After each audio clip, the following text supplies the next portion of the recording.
My in-laws surprised our family with a holiday cruise, right? And so it was like, oh, we get to go on a boat and kind of trapped with your in-laws, even though I like them, but still, it's, you kind of have that feeling. And then I remember as we were boarding the ship, I noticed, and because it was a holiday cruise, especially, it was all families, right? And it started to come together all of a sudden, like, wait, look at all these families. What a great opportunity for our monster family, And it started to become very organic. And I've always wanted to do a story about Dracula falling in love. And then when I came back, I pitched the idea to the head of the studio, and she loved it. And everybody saw the potential right away that you could get away from the hotel, but at the same time, it's a hotel on the water. So the core of the franchise is still the same, but now we get to see this big monster world.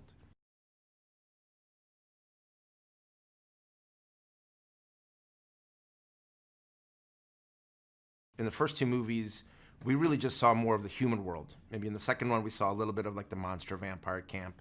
But really, we never got to explore where the monsters have a much bigger world outside of just the hotel.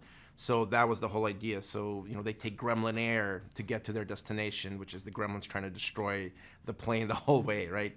They get to the Bermuda Triangle, which is kind of the port, and it's kind of what is our silly, crazy way to illustrate and make the Bermuda Triangle visual and very unique. And it's basically a triangle in the water, right?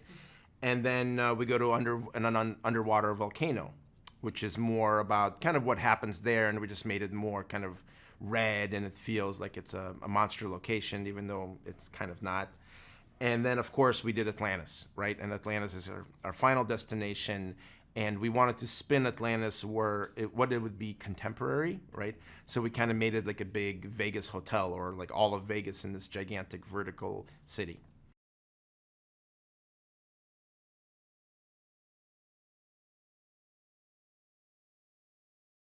We have the scene where Dracula and Ericka are on a date, right? And he helps her to sit down, and he's trying to be very confident on the date, and he sits down. But we did this like 1 second orchestration of movement to illustrate his overconfidence and he being very suave.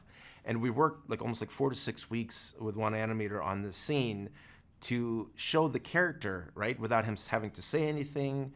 And we did it, and I was really happy with it. And then we had a screening of about like 1,000 people, and when that scene came on, everybody laughed, right?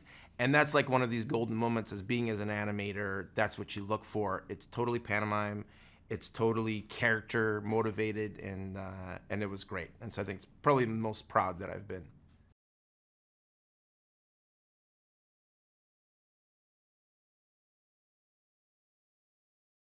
I mean, I think I've always identified with Dracula just because he's like an obsessive dad, and I'm kind of like that to a small degree.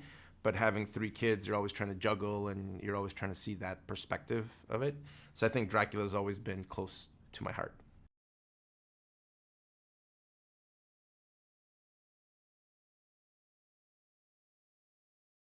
It's funny because you think with all these comedians there would be crazy amount of ad libbing, and there really isn't. They're all craftsmen about the art of joke telling, right? So it kind of has to be in the script initially. They're not gonna let you go if they don't understand the joke. They're gonna either not say it or ask about it. So there's a lot of pressure initially when we get into the record, where you want to make sure that they all like the joke. Like David Spade, he ad libs a lot for sure, right? You cannot just let him go, and he's amazing. And one of the ad libs that made it in is actually from Adam, and it was after the fart. He goes, "Was it you?" And it was a great little ad lib, and we put it in, and we all laughed, and it really made that scene.